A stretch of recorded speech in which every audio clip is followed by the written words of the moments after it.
Semangat pagi, salam sehat, salam sejahtera peternak Indonesia. Jumpa kembali dengan kami Bulan Farm. Jadi tahun 2023 ini Bulan Farm belum sempat bikin video. Jadi inilah video pertama kali di 2023. Dan hari ini, sore ini saya berkunjung ke kandang milik Pak Ketut Winardi. Kebetulan dekat dari kandang saya. Oke, simak terus videonya kawan-kawan. Oke teman-teman, karena masih hujan jadi kita ngobrol santai sama Pak Ketut Winardi. Benar Pak ya? Wirnadi. Oke Pak, silakan perkenalkan diri. Nanti Bapak kalau mau nyimpan nomor handphone juga boleh Pak di sini. Siapa tahu ada pembeli. Ya, salam. Nama saya Ketut Wirnadi. Ya. Kalau orang panggilnya, saya kadang-kadang panggilnya bro. Bro Wir gitu ya. Saya asli dari Kute. Asli Kute Pak? Asli Kute. Kelahiran Kute. Kelahiran Kute. Keluarga besar di Kute. Keluarga besar di Kute. Tapi sejarahnya leluhur berasal dari sini. Larut ke Kute itu lah. Larut. Nah itu makanya punya saudara ini. Karena satu sanggah. Sanggah dia pelihara gitu. Ya. Nah, singkat cerita nih, saya nih dulu pekerjaan, kalau dicerita dari awal tuh panjang ya nanti. Ya, saya dulu pernah kerja di Malaysia jadi TKI. Sempat TKI juga. Ya, kerja di kapal pesiar. Ya, selama 3 atau 4 tahun lupa saya. Lama ya, juga. Karena suatu dan lain hal berhenti, bukan karena kemauan sendiri berhenti. Akhirnya saya luntang lantung gitu ya di rumah. Terus ada teman ngajarin untuk bisnis, akhirnya bisa buka konter HP. Dari konter HP ya. Jalan dari zamannya SBY baru mau jadi presiden tahun 2004. Terus akhirnya tuh ada konter HP-nya ada banjir, itu banyak yang punya konter HP, banyak yang buka konter HP, sepi, akhirnya beralih jadi pet shop gitu ya. Oh, buka pet shop. Ya kayak pet shop gitulah gitu. Konter HP-nya masih, cuma ada jual-jual anjingnya gitu. Oh, jual beli ya, anjing. Nah, pernah anjing tapi jual di toko gitu. Oh. Ya, terus nah itu sepi karena banyak yang breeding anjing, breeder anjingnya banyak sekali. Akhirnya bersaing harga, akhirnya malas dia lanjutin gitu. Akhirnya ada teman dari Circle K bilang ada teman dia kenal di toko. Nah, ngobrol, akhirnya saya disarankan buka minimarket. Oke. Minimarket. Buka minimarket. Ya. Setelah counter ya. Ya setelah counter, dan saya tanya alasnya kenapa, dia bilang di depan ada hotel yang dia bilang Bi Hotel itu. Bi Hotel ya, Jalan Imam Bonjol ya. Akhirnya saya mau, kebetulan juga ada modal untuk itu kan, karena untuk buka minimarket kan lumayan modalnya. Iya. Nah, karena saya harus beli gininya, rak-raknya, termasuk desainnya, semuanya. Biar mirip-mirip seperti Circle K itu loh. Iya. Kan? Saya nak tahu apa-apa tentang itu, nol itu. Termasuk gurunya training di gimana operasi sistemnya gitu. Dan ngajarin anak-anak kerja biar seperti orang-orang di Alfamart Circle K itu. Aplikasi kasirnya gitu. Nah, itulah. Akhirnya jalan gitu kan. Hotelnya jalan, ya toko juga jalan gitu.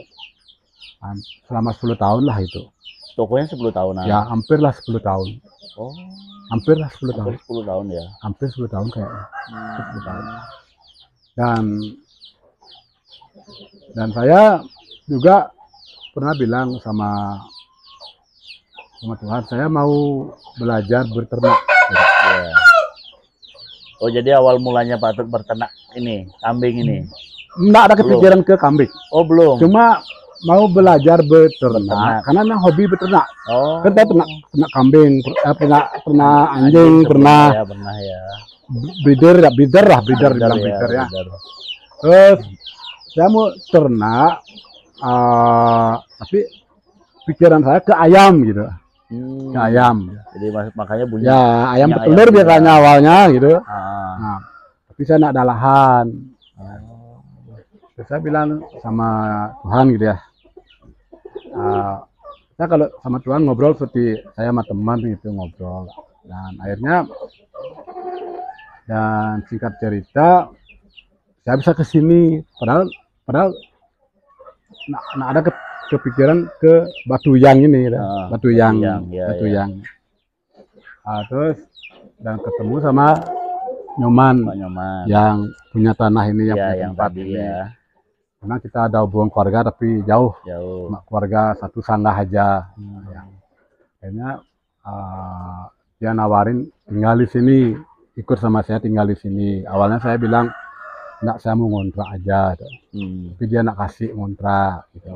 Nah, saya jujur apa adanya aja cerita, karena saya enggak bisa tipu-tipu lah, enggak bohong-bohong lah. Akhirnya dia bilang sini aja beli biar ada teman saya gitu. Karena kita sama lah. Gitu. Iya. Terus kita akhirnya ada dana dan saya masih ngandalin toko. Akhirnya nggak kepikiran untuk yang lain-lain saya gitu. Ayo dah terjun aja gitu. Jadi toko masih buka? Masih buka. Saya bolak-balik selama 1 tahun itu, hampir 1 tahun bolak-balik. Sambil berternak ini? Ya, kambingnya. Nah, nanti ada ceritanya ke sana gitu ya. Iya. Akhirnya ada tukang dari Jawa. Ya, tukang dari Jawa. Namanya Roman ya, Abdul Rohman, dipanggil Roman. Ya. Nah, dia yang garap semuanya ini. Dan kita ngobrol-ngobrol malam-malam di sini. Padahal belum ada pondok nih. Tapi kita sering ngobrol sampai jam 7, jam 8 malam. Buka YouTube. Sawah. Ya. Ketemu dah ada peternakan kambing di YouTube. Oh. Nah, sama gitu. kayak saya nih. Akhirnya ngobrol. Kita ternak kambing yuk semua gitu. Ayo gitu. Nah, saya istilahnya yang ngeluarin dana gitulah. Mereka yang ngurusin mereka. Sama Roman tukangnya gitu. Saya kan senang aja gitu. Karena ada yang mau cari pakan kambing. Dan dia sekaligus bikin kandangnya. Nah, karena biar dia ada job juga, biar dia minta ternak kambing. Biar dia ada job untuk bikin kandang gitu. Terus ya itu kandang jadi, kambing datang. Nah, awalnya dia minta dibelikan bebek 200 ekor. Dia mau angonkan ke sini. Ya. Saya setuju gitu. Akhirnya dan singkat cerita kambing udah datang dan dia yang cari pakan kambing. Saya kan nggak bisa pegang arit, dia nggak pernah itu. Orang kota, warga Kuta. jujur ini nggak pernah pegang arit juga ke semak belukar, nggak pernah jujur. Dunianya pariwisata. Nah, pariwisata gitu, beda lah kan gitu, tangannya udah beda gitu.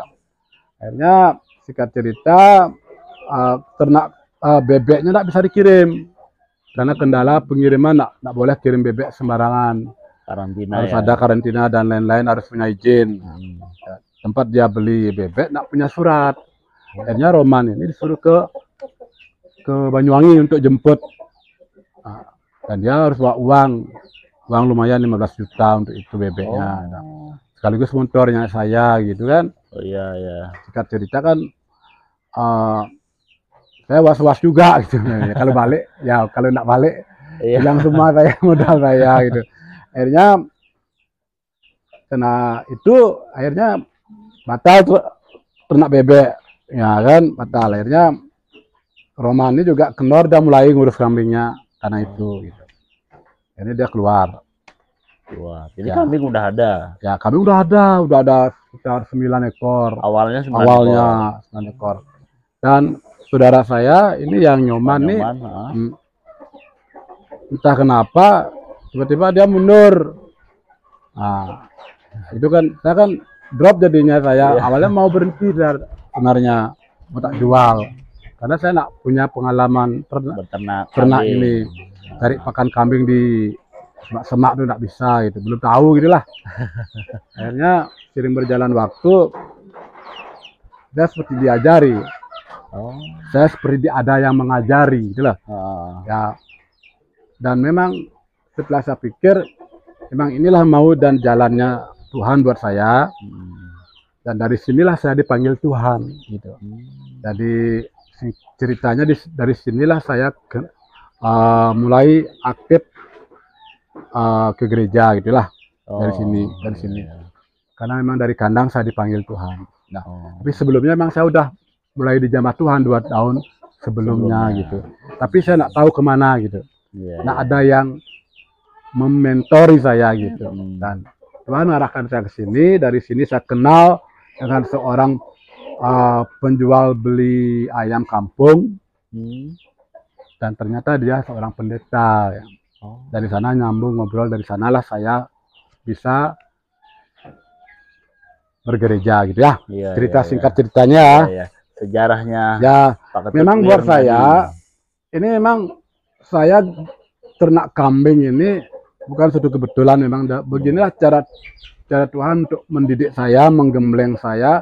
Saya disuruh ninggalin hal-hal yang gemerlap, yang toko saya udah bangkrut, udah habis, semua habis sudah. Oh, jadi tokonya udah tutup, Pak Dot? Udah, semua udah. Karena apa tuh, Pak Dot? Corona jadi, itu dah. Jadi di corona ini benar-benar dampak sekali. Karena kan hotel yang tempat saya andalkan untuk bawa tamu belanja itu, dia duluan yang kena imbas. Karena dia ngedrop tamu Cina banyak. Hampir 90% tamunya tamu dari Cina. Jadi kan Cina yang pertama kali kena corona. Ya kan? Jadi hotel udah berdampak sekali, kosong, udah nggak ada tamunya. Nah, jadi saya ngandalin orang-orang lokal yang lewat-lewat aja. Lumayan bagus sebenarnya, cuma itu udah lama-lama dampak corona itu, orang-orang yang belanja di toko saya itu orang yang kerja di restoran di Kuta, di hotel di Kuta, pokoknya kebanyakan kerja di sektor pariwisata di Kuta, Legian, Jimbaran, Nusa Dua, itu berdampak juga dia kan, dia mulai karena waktu itu dirumahkan ya. Dirumahkan banyak, dan daya beli juga kurang karena kerjanya cuma 2 minggu, sebulan. Ya uang juga 2 minggu kayak gitu. Jadi setengah bulan aja kerjanya. Ya, jadi dia belanja juga nggak begitu kayak dulu gitu. Jadi itu yang bikin kebutuhan utama ya. Banyak hal yang bikin toko juga bangkrut karena nggak dikasih perpanjang kontrak sama tuan rumah. Dan jalan Iman Bonjol itu sudah dibelat jadi 2. Jadi orang yang dari selatan nggak bisa masuk karena udah nggak bisa muter gitu, jauh gitu. Jadi tokonya itu yang di depan B Hotel ya? Ya. Apa, Metromat itu? Ya. Metromat itu dulu. Ya, dulu rame tuh sebelum sungainya itu ditutup jadi jalan juga. Ya, lumayan gitu. Tapi biarlah saya di sini aja gitu. Karena di sini saya belajar untuk hidup sederhana ya. Iya. Karena kalau dulu di Metromat kan pusing juga ngurus anak buah. Yang anak buah sering main-main juga pusing ya. Terus waktu jadi TKI di mana aja? Di Malaysia? Di Malaysia, kerja di hotel di Radisson. Oh, berapa tahun Pak di Malaysia? 2 tahun lebih. Oh, terus di kapal? Jadi bartender. Oh, bartender. Ya. Oh bartender. Iya. Bukan TKI tukang kebun ya. Iya. Jadi saya tuh jadi TKI itu ke Malaysia tuh cari pengalaman. Ya. Dari pengalaman untuk bisa kerja di hotel gitu. Dan ternyata pengalaman kalau kita bandingkan ya, karena mau menjelekkan ya, nggak tahu sekarang ya. Kalau zaman saya dulu itu untuk di Bali itu tamu itu lebih banyak. Di Bali. Ya, kalau di sana ngandalin cuma Desember aja rame. Kalau nggak Desember udah sepi udah. Sepi ya. Dan saya sebagai bartender itu susah untuk mau improve karena koktail jarang keluar. Iya. Yang keluar itu kebanyakan non alkohol. Ya, karena kan Muslim gitu. Iya, syariah ya. Ya, jadi kebanyakan teh, kopi gitu aja. Terus kalau di kapal pesiar? Jadi saya jadi bar waiter karena. Bar waiter. Ya, selama kurang lebih 3-4 tahun ya, 4 ya. Di laut ya. Di laut. Nggak pernah di darat. Nggak. Jadi jalurnya mana di Amerika? Amerika aja, Amerika Latin, Honduras, Miami, Honduras, Key West, atau dapat pernah cruise ke Boston, New York Boston, ya, ya. sebelum tower itu menara kembar itu Ditabrak ya ditabrak pesawat itu ya itu. Jadi sekarang fokus di peternakan berarti Pak Ketut? Ya ternak aja. Ya dah, walaupun sebenarnya kalau dari hasil ya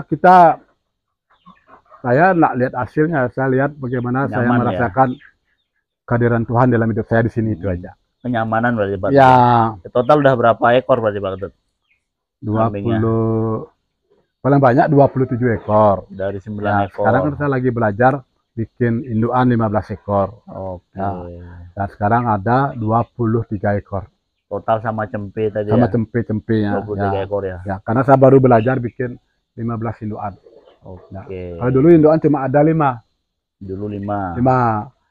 Ada 7, cuma yang nggak aktif 2. Majar kalau orang Majar, bilang. ya. Oke teman-teman, nih suasananya tambah gelap karena ini di persawahan.